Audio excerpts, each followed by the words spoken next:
ఈ సిరీస్లో మనం మెంబర్షిప్ గురించి చూస్తాం నాన్న. మనకు మెంబర్షిప్ గురించి మన మెటీరియల్లో డిఫరెంట్ ఏరియాస్లో స్కాటర్ అయి ఉంది. దాని మొత్తాన్ని కూడా మనం ఒకే దగ్గరే చదువుతాం. సో ఫస్ట్ది definition, page number 4.36, para 4.45. Next modes of acquiring membership, para 4.47. Right. అలాగే కెపాసిటీ టు బికమ్ మెంబర్, పారా 4.48. అలాగే rights of the member, para 4.49. Next register of members అని చెప్పి మనకి మేనేజ్మెంట్ అండ్ అడ్మినిస్ట్రేషన్ చాప్టర్లో స్టార్టింగ్లో ఉంది నాన్న. చాప్టర్ 7లో పేజ్ నెంబర్ 7.1, పారా 7.1. నెక్స్ట్ దీని తర్వాత డిక్లరేషన్ ఆఫ్ బెనిఫిషియల్ ఓనర్షిప్ అనేది పారా నెంబర్ 7.2.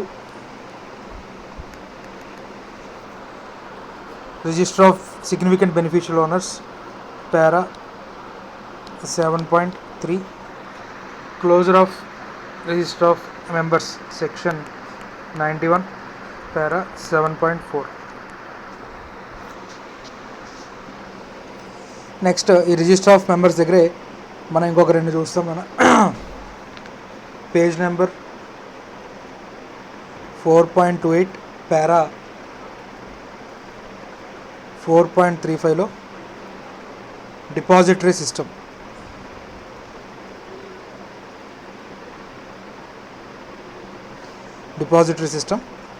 అండ్ నెక్స్ట్ ఇక్కడే మనకి rectification of register of members, para 4.41, rectification of register of members. So ఇదంతా కలిపి మనం మెంబర్షిప్ చాప్టర్గా చెప్పుకోవచ్చు నాన్న. రైట్. సో మెంబర్షిప్ అనేది షేర్ క్యాపిటల్ అనేది ఒక చాప్టర్ అనుకుంటే, రైట్, మెంబర్షిప్ అంతా కూడా ఒక చాప్టర్ కింద చదవాలనుకుంటే మనకి ఇవన్నీ సైడ్ హెడింగ్స్ కవర్ చేస్తే రైట్ మెంబర్షిప్ అనే చాప్టర్ కంప్లీట్ అవుతుంది. అందులో ఫస్ట్ది డెఫినేషన్ కనుక చూసినట్లయితే సెక్షన్ 2 క్లాస్ 55 ప్రకారం మెంబర్గా ముగ్గురు ఇంక్లూడ్ అవుతారు నాన్న. ఒకటి subscribers to memorandum of association. Company incorporation టైంలో ఎవరైతే సబ్స్క్రైబర్స్ క్లాజ్లో ఎవరైతే సంతకం చేశారో, upon incorporation of a company we will take these many number of shares అని చెప్పి సంతకం పెట్టి రైట్ ఇన్కార్పొరేషన్కి ఎవరైతే ఇదయ్యారో, upon incorporation they will become immediately members. Right. Immediately upon incorporation subscribers to memorandum will become members of the company even without allotment of shares. Allotment of shares తర్వాత జరుగుతుంది నెమ్మదిగా. ఇన్కార్పొరేషన్ సర్టిఫికేట్ వచ్చిన తర్వాత right నెమ్మదిగా మనం shares allot చేస్తాం. So even shares allot కాకపోయినా సరే subscribers to memorandum becomes member. Okay. తర్వాత షేర్ అప్లికేషన్ మీద సంతకం పెట్టాడు. షేర్ అప్లికేషన్ మీద సైన్ చేసి షేర్స్ అలాట్ చేయించుకొని రిజిస్టర్ ఆఫ్ మెంబర్స్లో వాడి పేరు రాయించుకున్నాడు. సో వాళ్ళు right whose names appear in register of members right by way of signing the application form. Right. Share application form మీద సైన్ చేసి షేర్స్ అలాట్ చేయడానికి ఎవరైతే రైట్ కన్సెంట్ ఇచ్చారో రైట్ వాడి పేరు రిజిస్టర్ ఆఫ్ మెంబర్స్లో రాస్తాం అలాట్మెంట్ చేసిన తర్వాత. సో వాడు. అండ్ ఒకవేళ డీమ్యాట్లో కనుక మెయింటైన్ చేస్తున్నట్లయితే రైట్ రిజిస్టర్ ఆఫ్ బెనిఫిషరీస్లో beneficial owners of shares in demat.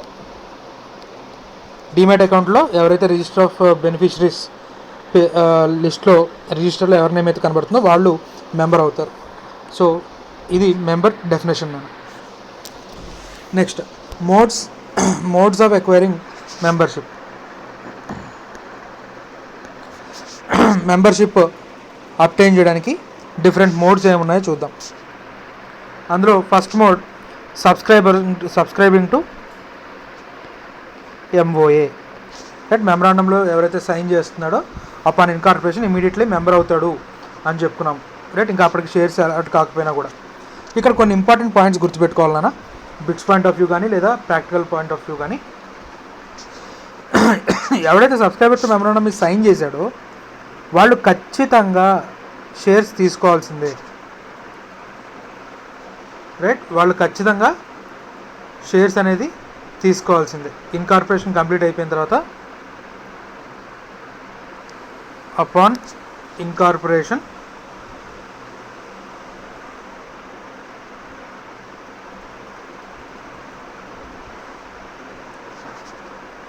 can't deny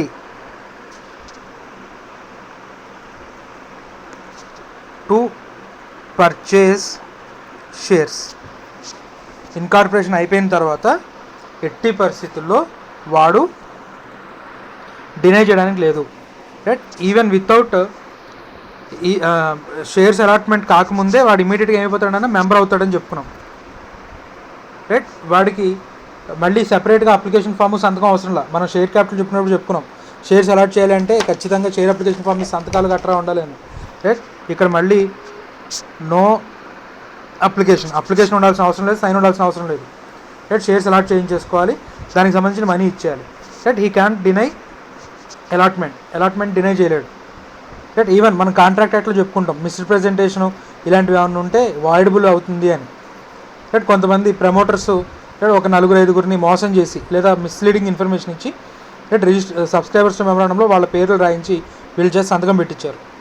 so upon incorporation వాడు నన్ను ఇలాగా మోసపుచ్చి లేదా మిస్లీడింగ్ ఇన్ఫర్మేషన్ ఇచ్చి నన్ను సబ్స్క్రైబర్స్ మెమరాండం చేశారు, బట్ కాబట్టి నేను షేర్స్ని అప్లై చేయను, voidable at the option of aggrieved party కదా, సో నేను షేర్స్ని అప్లై చేయను, నాకు షేర్స్ అలాట్ చేయకండి, నేను డబ్బులు ఇవ్వను అని చెప్పడానికి కుదరదు.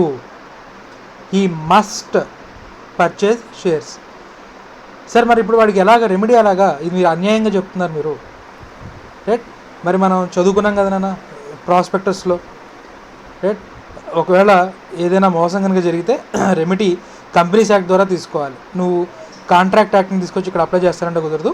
రైట్. సబ్స్క్రైబర్స్ మెమరాండంలో నువ్వు సంతకం పెట్టావు, సో ఫస్ట్ షేర్స్ తీసేసుకో. రైట్. ఆ తర్వాత నిన్ను ఎవరైతే ఇండ్యూస్ చేశారో షేర్స్ని సబ్స్క్రైబ్ చేయడానికి వాళ్ళ మీద కంపెనీస్ యాక్ట్ కింద కేసు వేసుకో. సివిల్ లయబిలిటీ ఉంది, క్రిమినల్ లయబిలిటీ ఉంది. రైట్. సో కంపెనీస్ యాక్ట్ ద్వారా రెమెడీ తీసుకో, అంతేగాని రైట్ నేను షేర్స్ని అప్లై చేయను, డబ్బులు ఇవ్వనంటే కుదరదు. రైట్. ఇలా వీళ్ళని ఫౌండర్ మెంబర్ అంటాం మనం. సబ్స్క్రైబర్స్ మెమరాండం ద్వారా ఎవరైతే అలాట్ చేయించుకున్నారో వాళ్ళని ఫౌండర్స్ మెంబర్ అంటాం. రైట్. Founder members. రైట్. బాగా గుర్తుపెట్టుకోండి, ఇది చాలా ఇంపార్టెంట్ పాయింట్ సబ్స్క్రైబర్స్ మెమరాండం ద్వారా అనేది. రైట్. అపాన్ ఇన్కార్పొరేషన్ ఇమ్మీడియట్లీ వాడు షేర్ హోల్డర్ అయిపోతాడు, షేర్ హోల్డర్ కాదు మెంబర్ అవుతాడు. అలాట్మెంట్ జరిగిన తర్వాత షేర్ హోల్డర్ కమ్ మెంబర్ అవుతాడు. రైట్. అప్పటిదాకా కూడా షేర్ హోల్డింగ్ లేకపోయినా కూడా మెంబరే. రైట్. సో ఇన్కార్పొరేషన్ అయిపోయిన తర్వాత రైట్ వాడు ఎన్ని షేర్స్ అయితే అగ్రీ అయ్యాడో అన్ని షేర్స్ సబ్స్క్రైబ్ చేసుకొని తీరాల్సిందే. రైట్. ఇంకెటువంటి ఎక్స్క్యూజ్ చెప్పడానికి లేదు. రైట్. నెక్స్ట్ దాని తర్వాత 2, 3 by allotment of shares.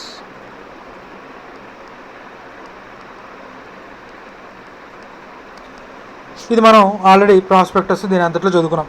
Share application prospectus వెనకాల షేర్ అప్లికేషన్ ఫామ్ ఉంటుంది. షేర్ అప్లికేషన్ ఫామ్ మీద ఎన్ని షేర్స్ కావాలనుకుంటున్నాడు అన్ని షేర్స్ నెంబర్ రాసి రైట్ డీడీఓ లేకపోతే అకౌంట్లోంచి డబ్బులు ట్రాన్స్ఫర్ చేసి సంతకం పెట్టి షేర్స్ అలాట్ చేయించుకుంటాడు. రైట్. అలాట్ అయిన తర్వాత వాడి పేరు రిజిస్టర్ ఆఫ్ మెంబర్స్లోకి వెళ్తుంది. రైట్. సో నథింగ్ బట్ ఇది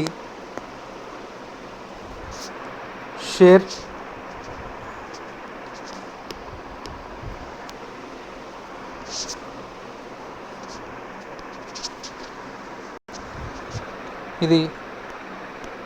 షేర్ అప్లికేషన్ ద్వారా షేర్స్ అలాట్ చేయించుకుంటాడు, రిజిస్టర్ ఆఫ్ మెంబర్స్లో పేరు రాసుకుంటాడు. Next mode transfer of shares. Share transfer చేసినప్పుడు ట్రాన్స్ఫరీ ఎవరైతే ఉన్నాడో వాడి పేరుని రిజిస్టర్ ఆఫ్ మెంబర్స్లో రాస్తాం. రైట్. వాడు లేదా ట్రాన్స్మిషన్ మెంబరు బ్రతుకుండి సంతకం పెడితే ట్రాన్స్ఫర్. రైట్. వాడు చనిపోయిన తర్వాత వాళ్ళు లీగల్ హైర్స్ ట్రాన్స్ఫర్ చేస్తున్నారు అనుకోండి, ట్రాన్స్మిషన్, రైట్. అప్పుడు కూడా ఎవరి పేరు మీద షేర్స్ ట్రాన్స్ఫర్ అవుతున్నాయో, రైట్, లీగల్ హైరే వాడి పేరు మీద షేర్స్ ట్రాన్స్ఫర్ చేసుకుంటుంటే, రైట్, వాడు మెంబర్ అవుతాడు. లేదా వాడు ఇంకెవరికైనా ట్రాన్స్ఫర్ చేస్తుంటే, రైట్, ఎవరి పేరు మీద షేర్స్ ట్రాన్స్ఫర్ అవుతున్నాయో, రైట్, వాడు మెంబర్ అవుతాడు.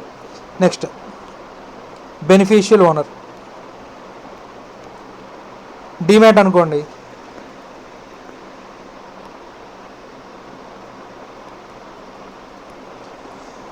రైట్, కంపెనీ రిజిస్టర్ ఆఫ్ మెంబర్స్లో ఎన్ఎస్డిఎల్ ఆర్ సిడిఎస్ఎల్ ఈ 2 పేర్లే ఉంటాయి.